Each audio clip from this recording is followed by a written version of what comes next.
कृष्णा।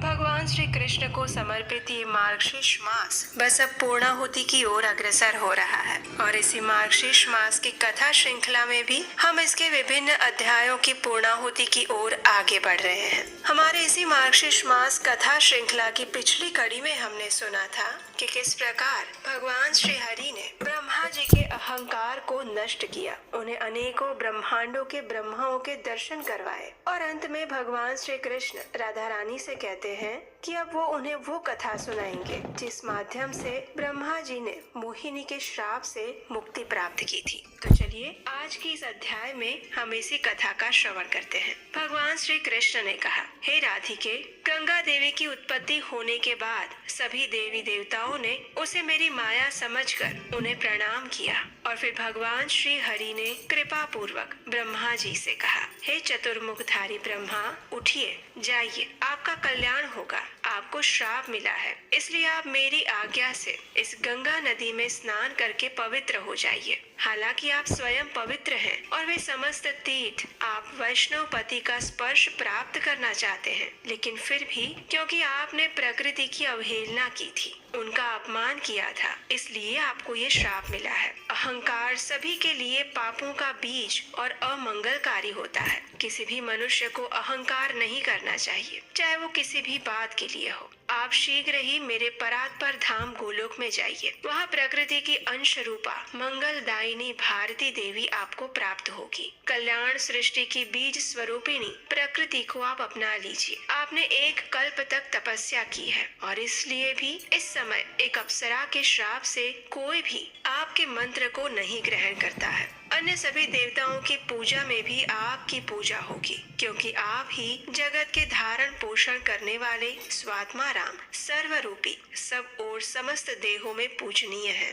इस प्रकार मेरी आज्ञा पाकर जगत गुरु ब्रह्मा जी ने गंगा जी के जल में स्नान किया और फिर वे मुझे प्रणाम करके शीघ्र ही गोलोक को चले गए। फिर समस्त देवता और मुनिगण भी प्रसन्नता पूर्वक अपने अपने स्थान में वापस आ गए। वे बारंबार मेरे इस परम निर्मल यश का गुणगान कर रहे थे। ब्रह्मा जी ने गोलोक में जाकर मेरे मुखार विंद से निर्गत संपूर्ण विद्याओं की अधिदेवी सती भारती को प्राप्त किया। उस वागेश्वरी देवी सरस्वती को प्राप्त करके उन्हें अत्यंत प्रसन्नता हुई। उन त्रिभुवन मोहिनी देवी को प्राप्त करके मुझे प्रणाम करके वे वापस अपने धाम में लौट आए। वह भारती देवी संपूर्ण कौतूहल से भरी हुई थी, परम सुंदरी, रमणीय और श्वेत वर्णा थी। उनके मुख पर मंद मुस्कान की प्रभा थी। उनके मुख शरद ऋतु के चंद्रमा को लज्जित कर रहे थे। रत्नमय युगल कुंडलों से कानों के नीचे के भाग झिलमिला रहे थे। वे अग्नि शुद्ध सूक्ष्म वस्त्र धारण करके नूतन यौवन से संपन्न और अत्यंत कमनीय दृष्टिगोचर हो रही थी। उनके दो हाथों में वीणा और पुस्तक तथा अन्य हाथों में व्याख्या की मुद्रा देखी जा रही थी। ब्रह्मलोक के सभी निवासियों ने अपनी प्रिय वस्तुएं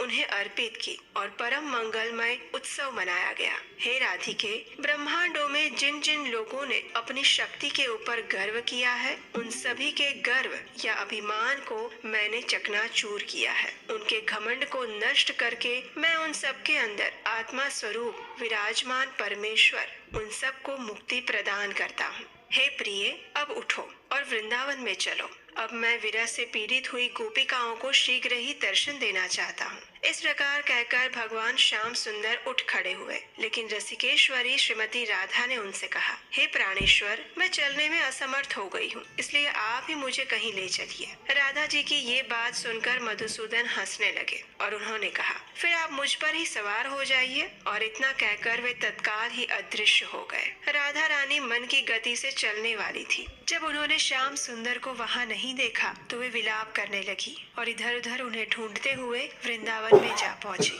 शोक से कातर हुई राधा जी ने रोते रोते चंदन वन में प्रवेश किया और वहाँ पर उन्होंने शोक से व्याकुल गोपियों को देखा, जो सभी भय से विह्वल थी। वे संपूर्ण वन में भ्रमण करती हुई हे नाथ पुकारती हुई बिना खाए पिए इधर उधर घूमते हुए श्याम सुंदर को ढूंढ रही थी। उनके मन में रोष था। प्रेम के वियोग से विवल राधिका ने उन सबको देखकर उन सभी से मलय वन में घटित समस्त वृत्तांत कह सुनाया और फिर वे वे सभी एक साथ मिलकर रुदन करने लगी। वे सभी अपने शरीर का त्याग कर देने के लिए तैयार हुई और उसी क्षण चंदन वन में पधार कर भगवान श्री कृष्ण ने राधा रानी और गोपियों को दर्शन दिए। अपने प्राणेश्वर को आया हुआ देखकर सभी गोपांगनाओं के साथ राधिका आनंद से मुस्कुराई। उनके शरीर पुलकित हो उठे और वो उनके पास दौड़ गई। सभी गोपांगनाएं प्रेम से विह्वल होकर रोने लगी। फिर वे सभी एक क्षण तक प्रसन्नता पूर्वक उनके गुणगान गाती रही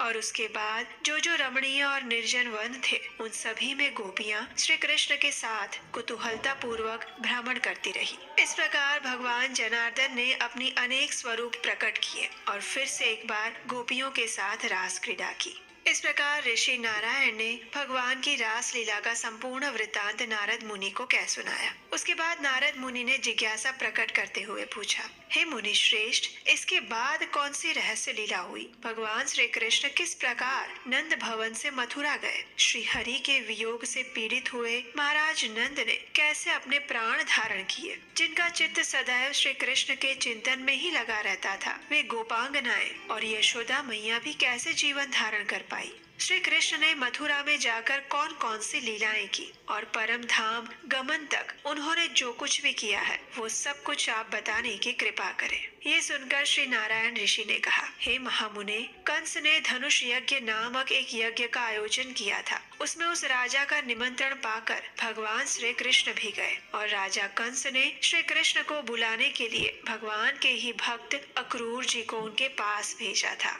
कंस की आज्ञा पाकर अक्रूर जी नंद भवन में पधारे और श्री कृष्ण को उनके साथियों सहित मथुरा में लेकर लौट आए। मथुरा जाकर श्री कृष्ण ने कंस को मार डाला। एक धोबी को, चाणुर और मुष्टिक नामक मल्ल को तथा कुवल या पीढ़ हाथी को वे पहले ही काल के गाल में भेज चुके थे। कंस का वध होने के बाद श्री कृष्ण ने माता पिता और सभी भाई बंधुओं का उद्धार किया। श्री हरि ने कृपा पूर्वक एक माली को भी मोक्ष प्रदान किया और उसके बाद गोपियों के ऊपर करुणा आने से उन्होंने उद्धव जी को व्रज में भेजा और उन्हीं के द्वारा उन्हें समझाया, बुझाया और धीरज बांधी। उसके बाद उनका उपनयन संस्कार हुआ और फिर वे भगवान अवंती नगर उज्जैन में गए और वहां गुरु सांदीपनि मुनि से विद्या ग्रहण की। तत्पश्चात वापस आकर उन्होंने जरासंध को जीतकर यवन राज का वध किया और विधि पूर्वक उग्रसेन को राजा के पद पर बिठाया। समुद्र के निकट जाकर वहां पर उन्होंने द्वारिकापुरी का निर्माण किया और राजाओं के समूह को जीतकर वे रुक्मिणी देवी को हर कर ले आए। तत्पश्चात कालिंदी, लक्ष्मणा, शैव्या, सत्या, सती,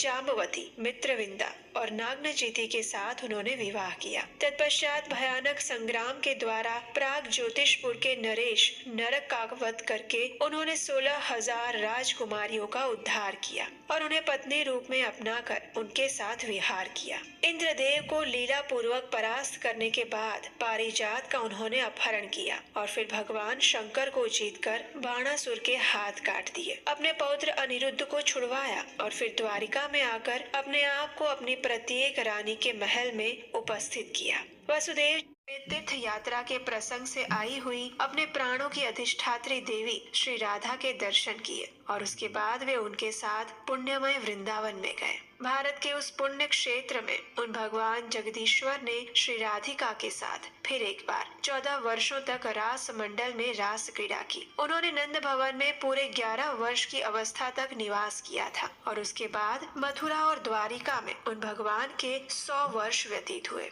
उन दिनों में महापराक्रमी श्री हरि ने वहीं पर रहकर भूतल का भार उतारा था। इस प्रकार वे 125 वर्षों तक इस पृथ्वी पर रहे और उसके बाद गोलोक वृंदावन में चले गए। वहाँ उन्होंने मैया यशोदा और नंद बाबा को तथा बुद्धिमान वृषभानु और राधा रानी की माता कलावती को सामीप्य मुक्ति प्रदान की। श्री कृष्ण और गोपियों के साथ राधा ने कौतूहलवश प्रत्येक युग में वेद वर्णित धर्म का सेतु बांधा। हे महामुने, इस प्रकार मैंने संक्षिप्त में आपको श्री कृष्ण का संपूर्ण रम्य चरित्र कह सुनाया है, जो कि धर्म, अर्थ, काम और मोक्ष प्रदान करने वाला है। ब्रह्मा जी से लेकर कीट तक संपूर्ण जगत नश्वर है, इसलिए तुम परम आनंदमय नंद नंदन का आनंद के साथ भजन करो। वे स्वेच्छामय पर ब्रह्म परमात्मा परमेश्वर अविनाशी अव्यक्त भक्तों पर कृपा करने के लिए ही शरीर धारण करने वाले निर्गुण, निराकार और निरंजन है। वे साकार स्वरूपा परम भगवान श्री कृष्ण को मैं नमस्कार करता हूँ। तो ये थी आज की मार्गशीर्ष मास कथा। अगर आपको हमारे द्वारा इस संपूर्ण मार्गशीर्ष मास में सुनाई गई भगवान श्री कृष्ण की ये सभी दिव्य लीला कथाएं अच्छी लगी है और वैदिक ज्ञान के प्रमाणभूत प्रचार के इस कार्य में आप भी अगर हमारी सहायता करना चाहते हैं तो स्क्रीन पर दिए गए नंबर पर आप हमें अपना आर्थिक योगदान भेज सकते हैं। आपके योगदान से हमें आने वाली कथाओं को बनाने में सहायता मिलेगी और उत्साह मिलेगा। और हम आपसे मिलेंगे इसी कथा श्रृंखला की अगली कड़ी के साथ। तब तक के लिए चेक कर लीजिए कहीं आपने इस चैनल को अभी तक सब्सक्राइब नहीं किया है। ऐसा तो नहीं है ना? अगर ऐसा है तो जल्दी से सब्सक्राइब करके रख लीजिए, क्योंकि आने वाले समय में भी ऐसी अनेक प्रमाणभूत और पौराणिक कथाएं आप सुनने वाले हैं, और वो भी आपके अपने उपदेशाष्टकम चैनल पर। हरे कृष्णा।